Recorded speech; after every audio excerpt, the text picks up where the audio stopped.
अधिकतर व्यक्ति अध्यात्म से जुड़ते क्यों हैं? स्पष्ट बात यही होता है कि वो किसी न किसी परेशानियों में होते हैं और वो उन परेशानियों का हल चाहते हैं। चाहे किसी को शारीरिक समस्या हो, किसी को मानसिक, किसी को आर्थिक। अध्यात्म से उनको कुछ नहीं चाहिए, वो संतुष्ट है अपने उस काल्पनिक मय में। वास्तविकता से उनको कोई भी सरोकार नहीं है, कोई भी नहीं। अधिकतर यदि आप उनको यह बतलाओ कि आपकी जो शारीरिक समस्या है वो दूर हो जाएगी, बिल्कुल दौड़ के चले आएंगे। उनकी आर्थिक समस्या है वो दूर हो जाएगी, बिल्कुल चले आएंगे। मानसिक समस्या वो भी चले आएंगे। और आप यदि कहो कि आपको सत्य पता चलेगा, सत्य जानना कौन चाहता है? किसको पड़ी है सत्य को जानने की, वास्तविकता जानने की? वो सभी मस्त है, उनको आनंद है कि मेरा घर, मेरा परिवार, मेरी संपत्ति। और उनको यही लगता है कि वो तो सदैव से जीवित रहेंगे। हमारे प्रिय चिंताराम, उनको टीवी देखने की लत थी, बहुत टीवी देखते थे। ये सीरियल देखना, वो सीरियल देखना। घर वाले भी उनको खूब सुनाते थे। तो एक दिन क्या किया, उसके घर वालों ने उसके आदत से परेशान होकर एक संत के पास लेकर गए। और संत के बारे में मान्यता थी कि वो हमेशा सत्य कहते हैं, जो कहते हैं भविष्यवाणियां बिल्कुल सत्य हो जाती है। तो उन्होंने बतलाया, उनके परिवार वालों ने, हमारे चिंताराम के, कि इनको टीवी देखने की बहुत आदत है।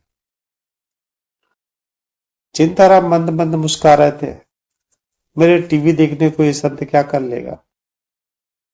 संत बोले कि आदत छुड़वाने की बात तो दूर में रही, चिंताराम मैं तुमको बतलाता हूं, 1 हफ्ते बाद तुम्हारी मृत्यु हो जाएगी।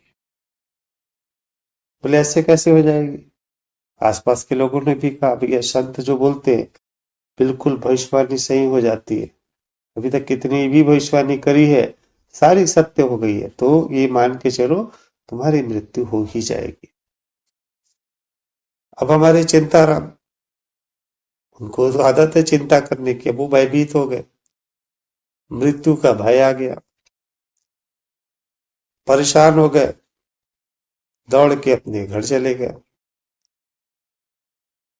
कमरे पर बैठ गए सोचते हुए कि अब क्या होगा, अब मेरी मृत्यु हो जाएगी तो क्या होगा। एकदम चिंता में घुलने लगे। शाम हुई, उनके घर वालों ने बुलाया। बोले तुम्हारा एक प्री सीरियल आ रहा है, यहाँ पे बहू का राज खुलने वाला है। बोले बहू का राज तो बाद में खुलेगा, मेरा राज तो खुल गया है।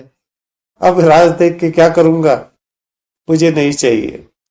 बोले ऐसा नहीं, देख लो, ऐसे 1 आध बार देख सकते हो। बोले नहीं, बिल्कुल नहीं, 1 हफ्ते बाद तो वहां मरना है।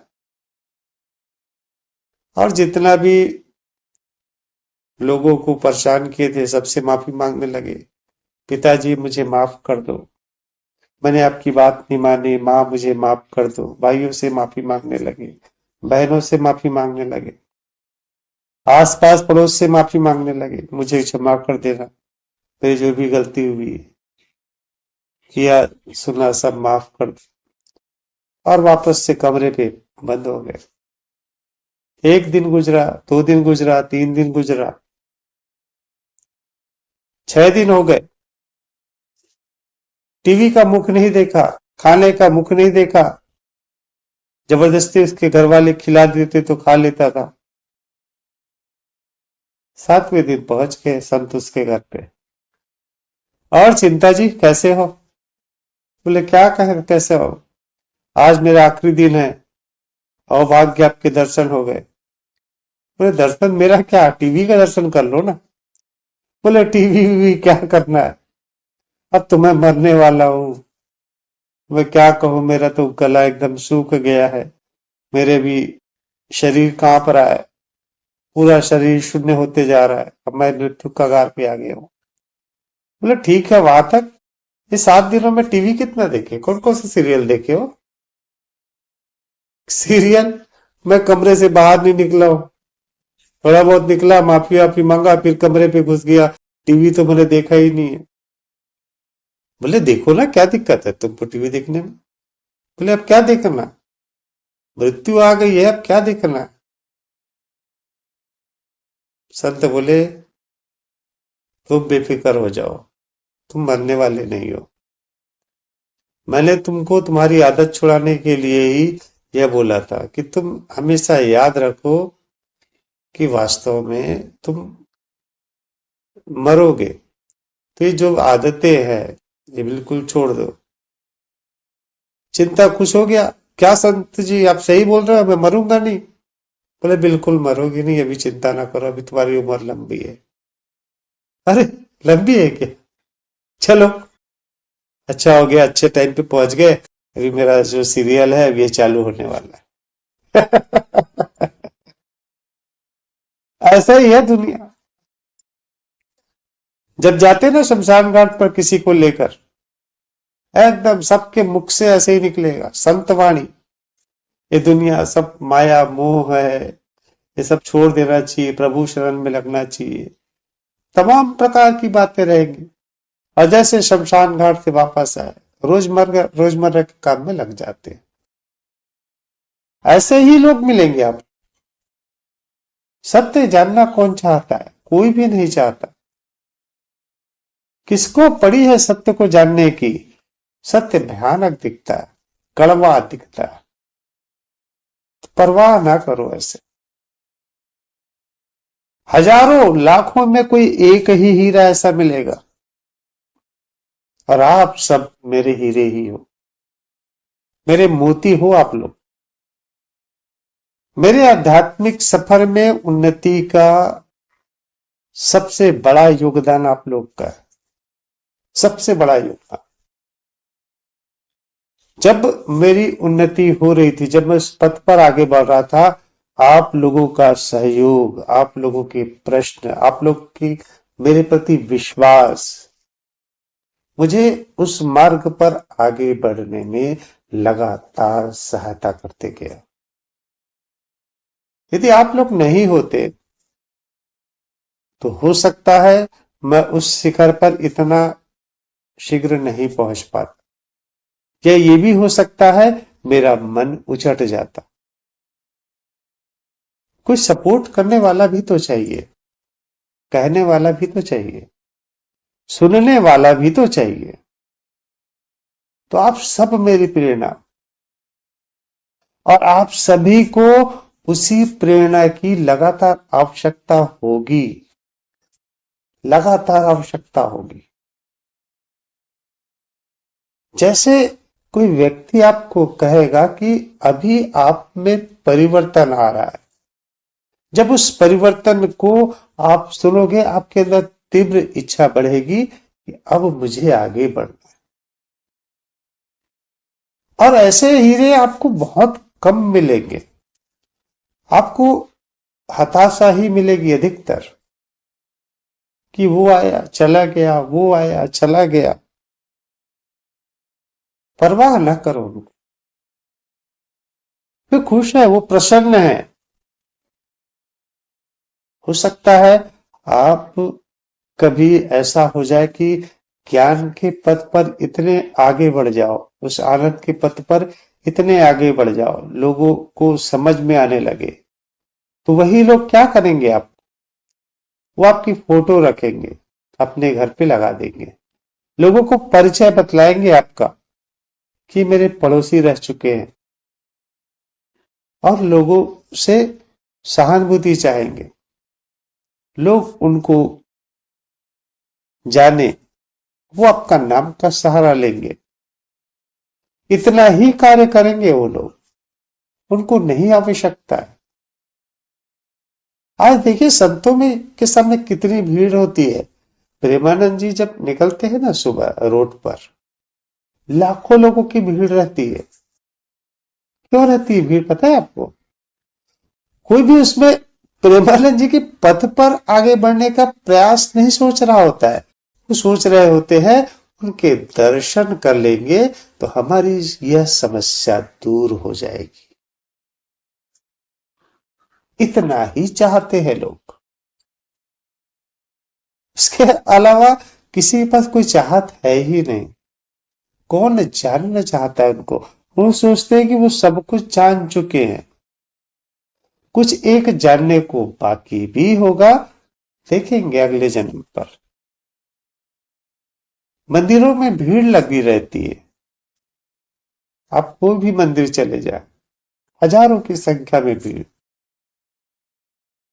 खासकर जब उस कोई पर्व आ गया उसी से संबंधित, तो खूब भीड़ लगी रहेगी। आपको क्या लगता है, क्या जिस भगवान को उन्होंने माना हुआ है उस भगवान के प्रति उनका प्रेम है? बिल्कुल भी नहीं। ज्यादातर लोग इसीलिए जाते हैं कि कहीं वो भीड़ में अकेले ना हो जाए। जो सब कर रहे हैं वैसा अगर हम ना करें तो हम समाज से अलग हो जाएंगे।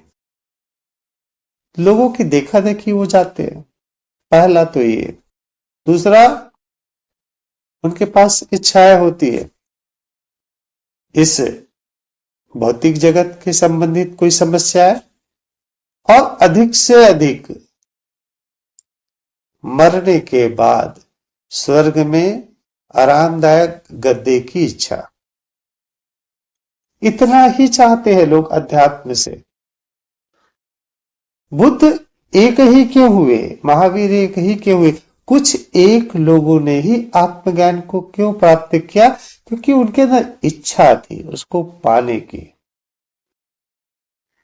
ये कोई आश्चर्य की बात नहीं। ये जो भावनाएं है, इच्छा है, इतना बढ़ चुका है।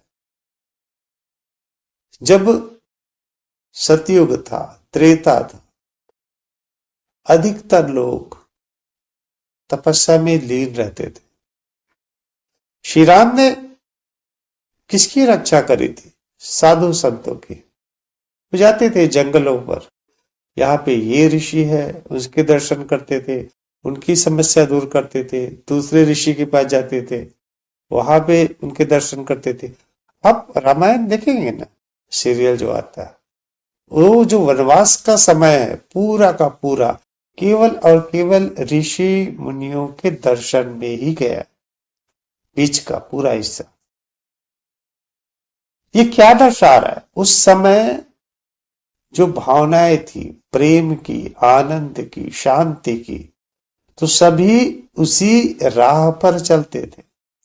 सभी के सभी आए दिन लोग लगे रहते थे तपस्या, तप करने में। द्वापर आया, ऐसे लोगों की संख्या बिल्कुल कम हो गई, बिल्कुल भी कम हो गई। कलयुग में तो बहुत कम। एक बुद्ध हुए, महावीर हुए, मीरा हुई, तुलसीदास, कबीरदास, सूरदास, ऐसे कुछ एक लोग ही मिलेंगे। 30-30, 40-50 साल में एक आधे ही लोग मिलेंगे। और कुछ एक लोग को अनुभूति हो भी जा रही है तो वो वास्तविकता ना बताकर उसका फायदा लेना चाहे, उसको मूल्य के रूप में, धन के रूप में परिवर्तित कर दी अपने ज्ञान को, अलग अलग तरीकों से समझाकर, अपने आप को सुप्रीम बनाकर। तो ये क्या घटना घट रही है? सब जान गए, जो अनुभूति कर भी लिए वो भी जान गए कि अब लोग परिवर्तित होंगे नहीं। तो एक काम किया जाए, स्वयं को परिवर्तित कर लिया जाए, कुछ पैसा कमा लिया जाए। और उन्होंने केवल वही कार्य किया, चलो इसके बहाने हम पैसा कमा लेते। लोग तो चेंज होंगे नहीं, बदलेंगे नहीं किसी भी हाल में। तो सब लोगों ने वही कार्य किया। अभी मैं यदि यहाँ पे सेशन पे शुरू कर देता हूं कि इलाज होता है, और दो चार ऐसे गवाही भी ले आता हूं कि इन्होंने कैंसर ठीक किया, तो ये ठीक किया, वो ठीक किया, और फीस भी रख देता हूं, एक बार का 100 रुपया, पूरा का पूरा ग्रुप भरा पड़ा रहेगा। कितने सारे निकलते हैं ना, कंबल वाले बाबा है, तो वो वाले बाबा है, कितने सारे बाबा चलते हैं ना। अभी कोई पर्ची निकालता है, कोई वो निकालता है। क्या कर रहे हैं वो लोग? वो लोग अध्यात्म थोड़ी ना कर रहे हैं, वो अपने अनुभूति को कैश ऑन कर रहे हैं, उसको रुपये में परिवर्तित कर रहे हैं। तो जान गए किसी को कोई अध्यात्म से लेना देना है नहीं, तो एक ही काम करा जाए, उसको अपने जो भी उनके पास विद्याएं है, उन विद्याओं का उपयोग किया जाए। कल कहना ही तो है शब्दों में। किसी को मन पढ़ना आ गया तो पर्ची निकाल लिए, तो कोई कहानियां गढ़ लिए, कंबल उड़ा दिए, किसी ने फूंक मार दिया, और ऐसे ही चल रहा है अध्यात्म। और सबको यही चाहिए, भले ही आपको लोग मिलेंगे कहते हुए ये अंधविश्वास है, ढकोसला है, सब मूर्ख बना रहा है, लेकिन दूसरी तरफ देखेंगे वो खुद लाइन में लगे रहते हैं ऐसे जगह पे। जैसे कोई पर्ची निकालता है ना, वो सोचते हैं कि ये कॉमेडी के रूप में है गई के, लेकिन यदि उसके शहर में हो जाता है तो बताएंगे लोगों को, चलो देखेंगे उसको, लेकिन मन में क्या इच्छा रहेगी, मेरी भी पर्ची निकल जाए और मैं पहुंच जाऊं वहां पे, और मेरी ये समस्या दूर हो जाए।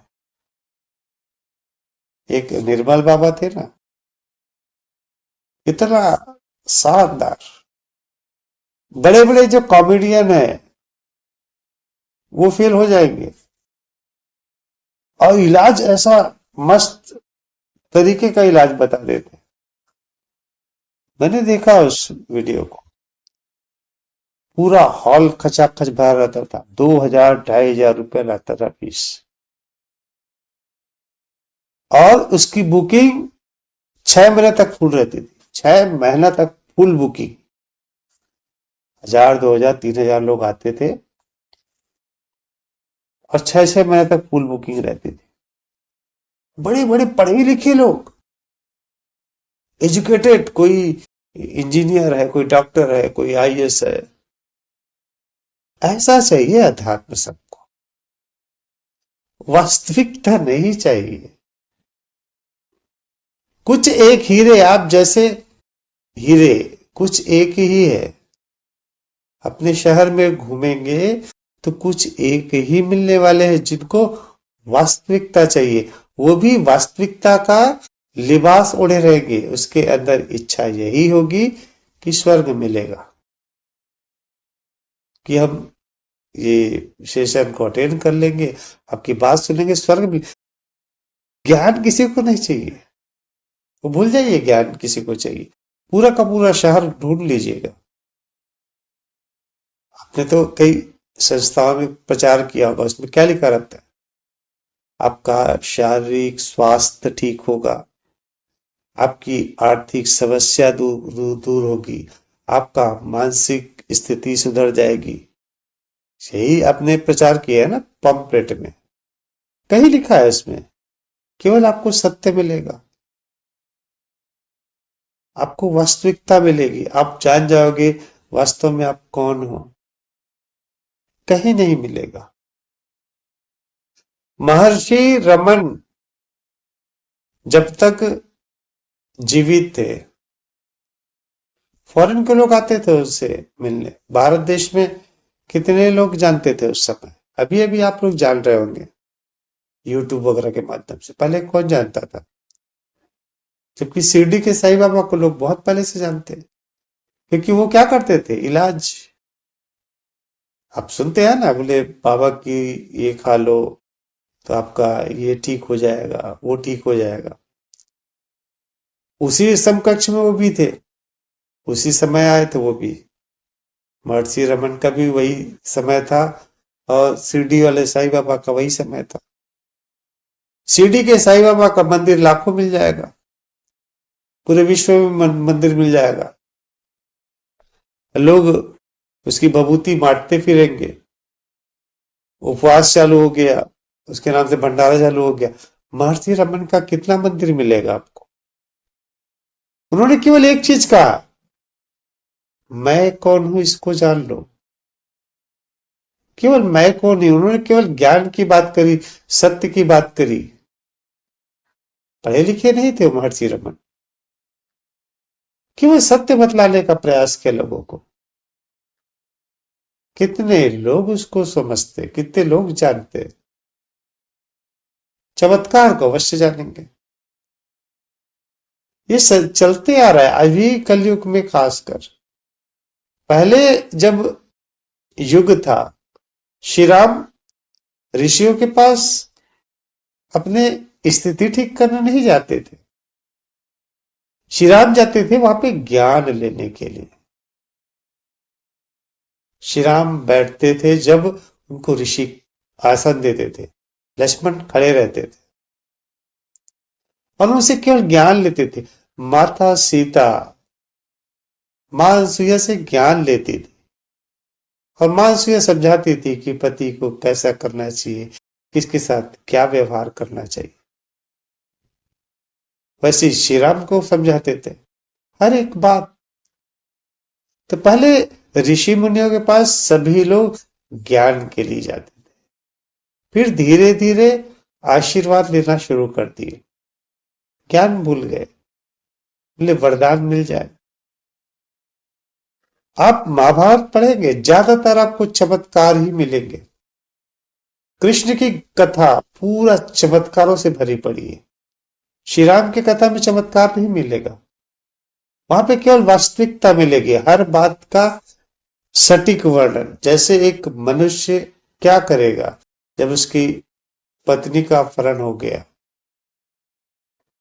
वो सारी वास्तविकता। जबकि महाभारत में श्री कृष्ण की कथाएं सुनेंगे केवल चमत्कार ही मिलेगा, क्योंकि उस समय लोग चमत्कार की तरफ ही मुड़ गए थे पूर्णतः। तो उन्होंने उसको, श्री कृष्ण के कथाओं को केवल चमत्कारों के रूप में रखा हुआ है। और आज वो चमत्कार की आशा इतनी बढ़ गई है, यदि आप किसी को भी कहोगे यहाँ पे प्रवचन चल रहा है या यहाँ पे सत्संग हो रहा है, यहाँ पे ज्ञान सिखाया जाता है, कोई भी नहीं आएगा, कितना भी प्रयास कर लो। यदि उसमें एक चीज जोड़ लो कि कैंसर के 5 मरीज ठीक हो गए, 2 लकवा के मरीज ठीक हो गए,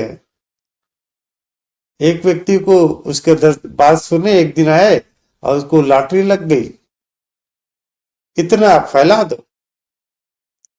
देखो फिर हमको ही बता दो, हमको ही बता दो। आप फीस लगा दो, बोले लिंक देने का फीस लगेगा 500 रुपया, आपके पास पैसे का भंडार हो जाएगा, पूरे 6 महीने के लिए बुक हो जाएगा आपका। लोगों को यही चाहिए, तो उस बात की परवाह ना करो कौन आता है कौन नहीं आता। हाँ, यदि कोई आया है, लगातार आ रहा है, और यदि नहीं आ रहा है बीच में, आप उससे बात ही कर लो। और यदि कोई रिस्पांस नहीं मिलता, छोड़ दो, कोई फर्क नहीं पड़ेगा। उससे आपके आध्यात्मिक उत्थान में बढ़ोतरी नहीं होगी, क्योंकि वो सुनने को तैयार ही नहीं है, समझने को तैयार ही नहीं है। उनको चमत्कार चाहिए, तो वो आपका भला नहीं कर सकते। जैसे मेरा भला आप लोगों ने किया, आप लोगों ने सुनने की इच्छा जाहिर करी, मेरे ज्ञान में वृद्धि हुई, वैसे ही लोग आपको मिलेंगे, तब आपको आपका भला होगा। जो चला गया उसे भूल जाओ, कोई दिक्कत नहीं। और जो है उनसे प्रेम बढ़ाओ, आपस में बात करके। प्रेम की बातें करके। आप अपना व्यवहार न छोड़ो। आप कहीं पे एक चाय का कप लेकर जा रहे हो और किसी से आप टकरा गए और चाय गिर गया। चाय गिरा क्यों? आप कहोगे टकराए हैं इसलिए चाय गिर गया। बिल्कुल भी नहीं। चाय इसलिए गिरा क्योंकि उस कप में चाय था। अगर उस कप में चाय नहीं होता तो वो चाय नहीं गिरता। टकराना तो नियति है, वो तो हो गया। छलकेगा क्या? जो उसमें होगा वही छलकेगा। तो आपका व्यवहार वही सामने दिखेगा जो आपके पास है। यदि आपके पास क्रोध है तो क्रोध सामने आएगा। यदि आपके पास प्रेम है तो प्रेम सामने आएगा। आप ये सोचते हो कि उसने मुझे क्रोधित कर दिया। बिल्कुल भी नहीं। एक घटना हुई है बस। आपके अंदर क्रोध था, छलक गया। तो आप जो है किसी के भी प्रति अपने व्यवहार में परिवर्तन ना लाओ। यदि आप प्रेम चाहते हो, आनंद चाहते हो, शांति चाहते हो, केवल उसी भावनाओं को, इच्छाओं को अपने अंदर आकर्षित करो लगातार। कोई कुछ कह रहा है, कहने दो, क्या फर्क पड़ेगा? आपसे छलकेगा कि आपके अंदर प्रेम ही तो है। तो प्रेम ही छलकना चाहिए और कुछ नहीं छलकना चाहिए। चली गई वो दीदी, कोई दिक्कत नहीं। आपका जो व्यवहार है उसके प्रति बिल्कुल भी ना बदले, अपितु आपके अंदर का परिवर्तन उसको समझ में आए कि पहले उसके अंदर ईर्ष्या था, द्वेष था, क्रोध था। अब देखो कितनी शांत है। वो बदलाव वो स्वयं से महसूस करेगी। उसको लगेगा कि वास्तव में यह चाहिए। हो सकता है आ जाए और वो ना आए, कोई दूसरा आए। तो अपने प्रेम का प्रदर्शन करते रहिए लगातार, बिना इच्छा के, बिना अभिलाषा के कि हमने इसको लाया और ये रुकेगी। ये इच्छा भी ना करे। आपका कार्य केवल इतना है, अपने प्रेम का प्रदर्शन लगातार। गुलाब खुशबू देती है। वो इसलिए खुशबू नहीं देती कि आप उसे सूंघेंगे या देवताओं को चढ़ेगा। कोई इच्छा, कोई अभिलाषा नहीं है गुलाब की। गुलाब केवल खिलने का काम, अपनी खुशबू बिखेरने का काम कर रही है। उसको किसी बात की परवाह नहीं है, किसी घटना की परवाह नहीं है। आप गुलाब हो जाओ, खिला लो अपने आप को, अपनी खुशबू महका दो अपने चमन में, अपने आसपास। पूरा जगत परिवर्तित नहीं कर सकते, अपने आसपास का परिवर्तन, आपकी खुशबू, आपका व्यवहार झलक जाए लोगों के पास। हो सकता है कुछ लोग आपसे चिढ़े, चिढ़ने दो। आपसे प्रेम ही तो निकलेगा, क्योंकि प्रेम का प्याला ही तो भरा है आपने। अपने क्रोध नहीं भरा है, अपने ईर्ष्या नहीं भरी है, अपने द्वेष नहीं भरा है, अपने केवल प्रेम भरा है। टकरा रहे लोग, आपसे छलक रहा है केवल प्रेम। बुद्ध उससे से कोई जबरदस्ती का आकर्षित नहीं हुए। बुद्ध के व्यवहार के परिवर्तन से लोग आकर्षित हुए, उनके प्रेम से, उसके आनंद से। और धीरे धीरे लोग परिवर्तित होते गए। एक समय ऐसा आएगा पूरे के पूरे बौद्ध हो गए थे और उनका जो ज्ञान है केवल इस देश तक सीमित रहा, पूरे विश्व में फैल गया। और उनके जाने के बाद जो कट्टर लोग थे, जिनको दिक्कतें थी क्योंकि उनका कर्मकांड नहीं चल रहा था, उनका रोजी रोटी खत्म हो गया था, उन्होंने हत्या शुरू कर दी और जितने उनके शिष्य थे उनकी हत्या कर दी, उनके स्तूप वगैरह हटाते चले गए, उनके जो ज्ञान का भंडार था, पुस्तकें थी, उनको जलाते चले गए। कुछ एक पुस्तक चीनी जो आए थे सीखने के लिए, वो लोग लेके गए, उन्होंने उसको बढ़ाया। और यदि बुद्ध का ज्ञान आज भारत देश में होता, इतनी नफरत, इतना क्रोध शायद ही नहीं होता, बिल्कुल नहीं होता। लोग भूल गए थे युद्ध कैसे होता है, हिंसा क्या होती है, सब कुछ उन्होंने त्याग दिया था जब तक बुद्ध थे। इंसानों की बात छोड़ दो, पूरी प्रकृति, पूरी सृष्टि, जितने लोग थे केवल और केवल आनंद और प्रेम ही दे रहे थे, क्योंकि सारा का सारा जो भावनाएं थी केवल प्रेम में परिवर्तित हो गई थी। संलयन की प्रक्रिया लगातार चल रही थी, समेटने की प्रक्रिया। बुरी से बुरा व्यक्ति भी आता था, चाहे अजातशत्रु हो, चाहे और जितने भी राजा थे, उपद्रवी राजा, वो सारे के सारे परिवर्तित हो रहे थे लगातार। उनके शिष्य में जो नीची जाति के लोग वो भी थे, वेश्याएं भी थी, राजा भी थे, बड़े बड़े व्यापारी थे, कौन नहीं था। सब कुछ न्यौछावर करने को तैयार थे वहां पे बुद्ध के लिए। एक ने तो अपनी पूरी जीवन भर की पूंजी बुद्ध के आश्रम बनाने के लिए, जगह लेने के लिए दे दी, पूरी जीवन भर की संपत्ति, और जो है कर्जा लेकर, क्योंकि एक जिसकी जमीन थी एक राजा की, उन्होंने कह दिया जितने सोने के सिक्के से ये जमीन ढक जाएगी उतनी जमीन तुम ले सकते हो, पूरी की पूरी ढकनी चाहिए तभी ये वन मिलेगा। तो लगातार वो अपने सोने के सिक्के लाते गए और पूरा का पूरा वन ढक दिया ताकि वहां पे बुद्ध का आश्रम बन सके। ये प्रेम था। आज स्थितियां बदल गई है, लोगों को चाहिए केवल चमत्कार, केवल चमत्कार और कुछ नहीं। मैं भी कर सकता हूं चमत्कार, लेकिन जब वो चमत्कार करूं तो वास्तविकता, सत्य से पूर्णतः लोग वंचित हो जाएंगे, पूर्णतः। इसलिए मैंने चमत्कारों का पूर्णतः त्याग किया।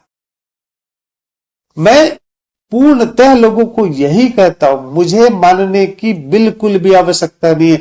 मैं वही हूं जो तुम हो, तुम स्वयं को मानो, सत्य से परिचित हो जाओ। तुम में, मुझ में, एक पत्थर में, एक पहाड़ में, एक पेड़ में कोई अंतर नहीं है, केवल चेतना है।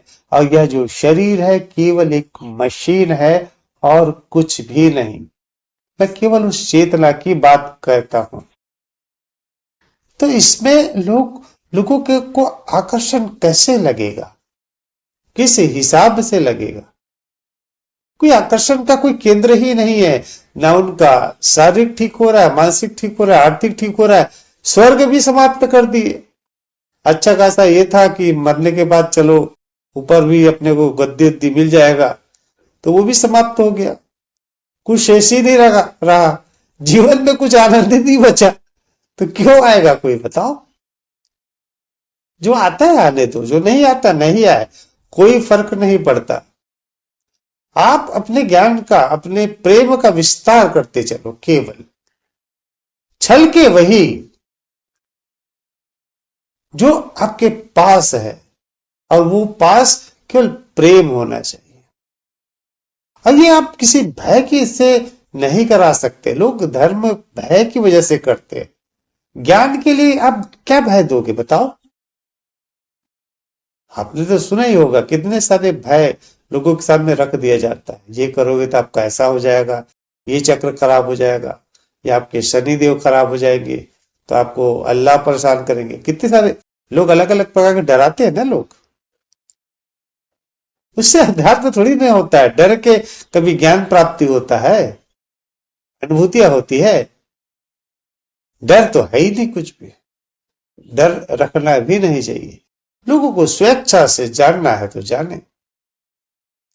बस ये है कि आप अपने प्रेम में, अपने व्यवहार में किसी प्रकार का बदलाव ना करो। आप जैसे हो लगातार उसमें बढ़ोतरी करते चलो, उन्नति करते चलो, प्रेम की गंगा बहाते चलो हर किसी से। क्योंकि जहां भी आपने उस प्रेम का त्याग किया, जहां भी, यकीन मानिए, जो विखंडन के भाव है, क्रोध, हिंसा, ईर्ष्या, द्वेष इतना विशाल रूप ले चुका है कि वैसे ही आपका प्रेम कमजोर है, उस प्रेम को समाप्त होने में देर नहीं लगेगी। इसलिए उस प्रेम का आंचल पकड़े रहो, किसी भी स्थितियों में छोड़ो मत। मैंने इसीलिए कहा कि आप किसी भी स्थिति में ध्यान मत छोड़ना, क्योंकि जब आप ध्यान छोड़ देते हो, जो प्रेम का स्रोत है वो कुछ दिनों के लिए समाप्त हो जाता है, तो वो चारों तरफ ये ईर्ष्या, द्वेष, क्रोध आपको घेर लेगा, तुरंत ही घेर लेगा। आपका जो जो भी आपने जाना हुआ है, समझा हुआ है, सारी अनुभूतियां समाप्त हो जाएगी। मैंने इसीलिए आप लोगों का कि किसी भी परिस्थिति में आप ध्यान का या कोई भी आध्यात्मिक कार्य कर रहे हैं उसको किसी भी हाल में ना छोड़े, क्योंकि ये जो उन्नति है धीरे धीरे होगी, किंतु बाकी जो भयानक भावनाएं हैं, इच्छाएं हैं, राक्षसी प्रवृत्तियां है, ये तो बहुत विकराल रूप ले चुकी है, विकराल रूप। सबके अंदर वही भरा पड़ा है, सब लोगों के अंदर। तो आपका एक दिन का ध्यान आपके सालों के मेहनत को बर्बाद कर दे। धीरे धीरे इकट्ठा कर रहे हो आप। ये वैसा ही है कि आप पानी भरे जा रहे हो और मटके में छेद है, तो आपको अधिक तीव्रता से भरते रहनी है और लगातार भरते ही रहना है। और जब जिस समय आपने भरना छोड़ दिया तो छेद से पानी निकल जा रहा है। इसलिए आप लोग अपने भी किसी भी आध्यात्मिक विधि को अपना रहे हो, उसे किसी भी हाल में ना छोड़े, प्रेम बढ़ाते चले, अपने व्यवहार में किसी भी प्रकार का परिवर्तन ना करें। जो चला गया जाने दे, अपने प्रयास में कमी ना करें। बातें करते रहे लोगों से, आए ठीक है, नहीं आए तो ठीक है, आपका तो भला होगा ना, आपकी अनुभूतियों का भला होगा। आप प्रेम का विस्तार ही तो कर रहे हो। और बताइए आप लोग। भैया अगर थोड़ा सा इसमें चमत्कार जोड़ दें तो ज्यादा बढ़िया नहीं होगा क्या? मैं ये नहीं करी, लेकिन थोड़ा सा जोड़े कुछ भी। जिस समय आपने चमत्कार को जोड़ दिया, तो जो चमत्कार करने वाला है उसकी लोग पूजा करेंगे। आपका जो वास्तविक लक्ष्य है वो समाप्त हो जाएगा। जो लोग आते हैं चमत्कार की आशा में, वो स्वार्थ लेकर आते, उनके पास शारीरिक समस्या है, आर्थिक समस्या है, मानसिक समस्या। अभी जैसे पर्ची वाले बाबा है, ठीक है, लाखों लोगों की भीड़ है उसके पास। पंडाल में जाके देखेंगे या टीवी पे देखेंगे, लाखों लोगों की भीड़ है। उसमें से किसने आत्मज्ञान को प्राप्त करने का प्रयास किया होगा? किसने किया होगा बताइए। इसमें किसके पास वो आत्मज्ञान होगा कि मुझे अब आत्म अनुभूति होगी, आत्मज्ञान मिल गया, परमात्मा एक है? इस प्रकार की कौन बातें कर रहा होगा बताइए? सब क्या कहेंगे? अरे बाबा भी खुद बातें नहीं कर रहे होंगे ना इस तरह की। नहीं, आप लक्ष्य से लोगों को यदि भ्रमित कर लेकर आएंगे तो आप जो आपका लक्ष्य है उससे दूर हो जाएंगे। मेरा उद्देश्य केवल लोगों को सत्य बतलाना है, वास्तविकता बतलानी है। मैं शरीर का इलाज करके करूंगा क्या? शरीर तो समाप्त होगा ही, किसी भी सूरत में समाप्त होगा। ये जो शरीर है वास्तव में आप हो ही नहीं। शरीर इज ए मशीन, वो केवल एक मशीन है, और उस मशीन के द्वारा आप अनुभूति कर रहे हैं। मशीन को चलाने वाले आप हो, अनुभूति करने वाले आप हो, और वो मशीन भी आप ही हो। आपका ही रूपांतरण मशीन के रूप में दिखलाई दे रहा है, और आपका लक्ष्य क्या है? उस शून्यता की ओर आना, उस मशीन को भी शून्यता की ओर लेके आना, यह आपका लक्ष्य है। आप चेतना हो, चेतना क्या चमत्कार करेगी? चेतना तो कुछ है ही नहीं, आप समझते क्यों नहीं? आप बॉडी, आप शरीर हो ही नहीं किसी भी सूरत में। जितने भी ज्ञानी थे उन्होंने वही कार्य किया। एक बार बुद्ध के एक शिष्य ने चमत्कार किया। वो शरीर को उठा के हवा में उड़ा के एक भिक्षा पात्र को निकाल लाए थे। तो गांव वाले खूब प्रभावित हो गए, इसकी जय जयकार करने लगे। बुद्ध के पास पहुंचे वो, और बुद्ध को गर्व के साथ बतलाया कि देखो इतने लोग आ गए, आपको मानने लगे।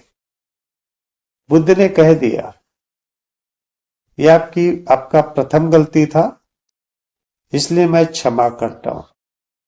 आइंदा से कोई भी व्यक्ति इस प्रकार के चमत्कार करेगा तो उसे इस आश्रम पर रहने का कोई भी अधिकार नहीं होगा, उसको संघ से निकाल दिया जाएगा। चमत्कार करके लोग भ्रमित करते हैं। इन चमत्कारों से क्या हो रहा है? जो लोग पूजा करेंगे उस व्यक्ति के शरीर की पूजा शुरू हो जाएगी, और शरीर कुछ है ही नहीं, ये वास्तविकता है। आप चेतना हो, ये वास्तविकता है। उस चेतना को कोई जानना ही नहीं चाहेगा।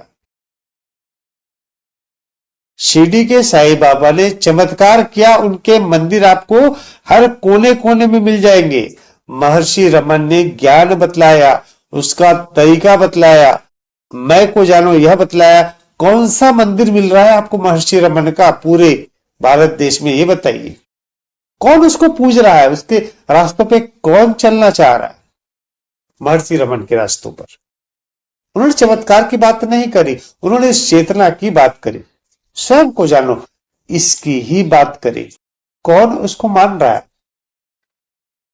और चमत्कार किए हुए साईं बाबा की मूर्ति आपको हजारों मिल जाएंगी। लोग तरीके से बताएंगे, हमने ये उपास किया, आज हमने भंडारा किया, तो वो किया,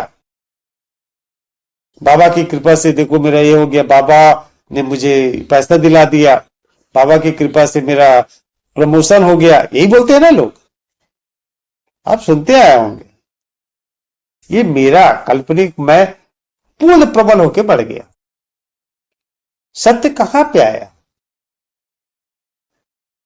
आपका जो रास्ता पूर्ण तय गलत, आपका सिद्धांत पूर्ण तय गलत हो जाएगा, पूर्णतया। आप लोगों को वास्तविकता बतलाना चाहते हो, उस वास्तविकता से कोई परिचित ही नहीं होना चाहेगा। केवल आपके चमत्कारों पर लोगों को यकीन होगा। चमत्कार ऐसा कुछ है ही नहीं, वो आपका विश्वास वो कार्य करता है। वास्तव में यही होता है। जैसे किसी बाबा पर आपका विश्वास है कि बाबा ठीक कर देते, आपको कोई बीमारी हो गई शारीरिक, ठीक है, बाबा के पास गए, पूर्ण विश्वास है, लोगों से सुना हुआ है, और बाबा ने आपको आशीर्वाद दे दिया, तो क्या हो गया? आपके अंदर का विश्वास, आत्मविश्वास प्रबल हो गया, आपके अंदर संलयन की प्रक्रिया तेज हो गई। और जब संलयन की प्रक्रिया तेज हो गई तो आपके अंदर का जो कोशिकाएं हैं, जो मरम्मत था, वो मरम्मत ठीक होने लगा। वो जो घाव है धीरे धीरे भरने लगा, आपके अंदर का अंदरूनी जो बीमारियां है धीरे धीरे खत्म होने लगी, आपके अंदर पूर्ण आत्मविश्वास आ गया कि बाबा का आशीर्वाद है। वो आत्मविश्वास कार्य करता है। चमत्कार ऐसा ही होता है। आपका आत्मविश्वास स्वयं से ही आप ठीक कर रहे हो। हर कुछ तो आप ही हो, वो बाबा भी आप ही हो। वो जो चेतना उस बाबा के अंदर है वही चेतना आपके अंदर ही है। अंतर दोनों में कुछ है नहीं, लेकिन आपका जो मन है उस बाबा के प्रति आपका आत्मविश्वास लेकर आ रहा है और वो चीज ठीक हो रही है। यही तो है चमत्कार। और मान लो ठीक नहीं हुआ तो बाबा के पास उसका तरीका भी रहेगा। आपने कैसा किया था, गुरुवार को किया था, शुक्रवार को किया था, शुक्रवार को किया था, नहीं गुरुवार को करना था, बुधवार को करना था। इस प्रकार की आपको बातें बतला देंगे तो आप उसमें भी भ्रमित हो जाओगे। सही बात है, मैंने ही गलत किया था। ऐसा ही करते सारे लोग, चमत्कार जो करते हैं ऐसा ही करते। अब इस प्रकार का आप भी ठेला लगा के बैठ गए, क्या अंतर शेष रहा बताइए। पैसा कमाने का उद्देश्य है ही नहीं है, नाम कमाने का उद्देश्य है ही नहीं है, केवल सत्य प्रेम का विस्तार करना है और संलयन की प्रक्रिया इतनी तीव्र करनी है कि सभी उस शून्यता को प्राप्त कर सके। हमारे अंदर का जो नफरत है, ईर्ष्या है, द्वेष है, ये सब समाप्त हो और सभी के सभी उस वास्तविकता को, सत्य को जाने समझे कि वास्तव में वो कौन है। पूर्णतः कर्म की प्रक्रिया में लग जाए, पूर्णतः। जैसे सूरज, जैसे चंद्रमा, जैसे धरती, जैसे पहाड़, नदी, सभी अकर्म में क्रिया कर रहे हैं, सभी के सभी। कोई इच्छा नहीं, कोई अभिलाषा नहीं, केवल अकर्म में क्रिया किए जा रहे हैं। वैसे ही पूर्णतः अकर्म में हो जाओ। इस चमत्कारों से संभव है ही नहीं, कोई फायदा नहीं है इसका। आप मार्ग से भटक जाओगे, पूर्णतः भटक जाओगे। ठीक है फिर